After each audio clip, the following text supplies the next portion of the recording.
Welcome to the Capital Exchange. I'm Steve Wilbur, Managing Director at Allen Capital Group. And I'm Travis Portwood, Chief Investment Officer with Allen Capital Group. Travis, we've had requests to talk about crypto assets.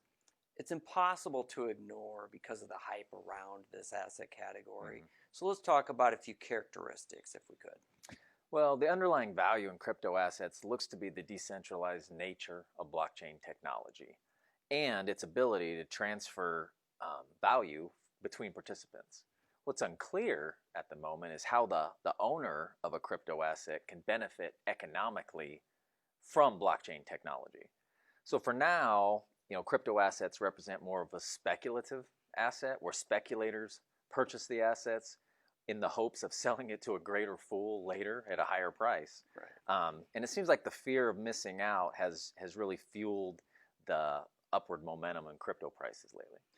Your point, I don't know exactly what's happened with crypto assets in the last 5 minutes, Travis, but Bitcoin is the largest crypto asset with approximately $650 billion of U.S. equivalent dollars. Why does Bitcoin get so big?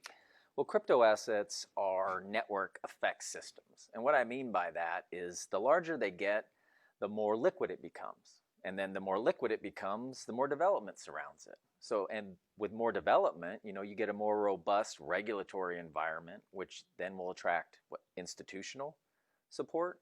And once you attract institutional support, it becomes more feasible for everyone to use. Travis, we don't use these assets in our portfolios, though, do we? No, not at this time. And we're not recommending that you own, crypto assets, because we still view them as a speculative asset class. But, it's probably worth discussing some different ways you can own them if you insist. Yeah, and we have clients sometimes that do insist they need to own this asset category. So typically what we would recommend is to own it directly through like a Coinbase or another medium such as PayPal. By owning these assets directly, you are going to experience the massive fluctuation that we've seen in this asset category, good and bad both. Right. And people, though, need to be aware that there are fees to convert the asset from a dollar to a crypto asset and vice versa. Yeah, there's always going to be fees. Another way to own crypto assets is through crypto trusts. And with a crypto trust is the trust buys the underlying crypto asset, such as Bitcoin, and owns it. And then the speculator can buy shares of the trust, which trade on an exchange.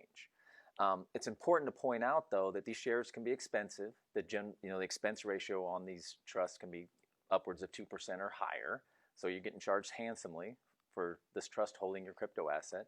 And then the trust share itself can trade at a steep premium or discount to the actual underlying value of the crypto asset. So you could experience much different price movement in the trust than you're seeing on the screen in a Bitcoin or another crypto asset. And last, and your favorite, Steve, is these trusts come with K1s. Yeah, clients just love those, and I can't stand them because of that reason.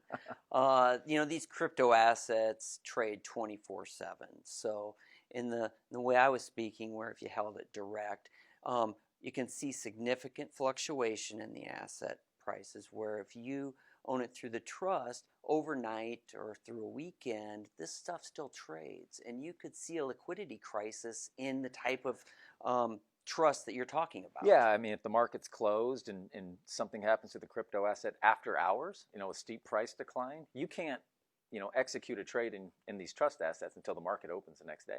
Yeah, Travis, this has been great. I look forward to it next week. I look forward to it as well. If you'd like to learn more on how crypto assets play a role in your financial plan, our contact information is below, and we look forward to hearing from you.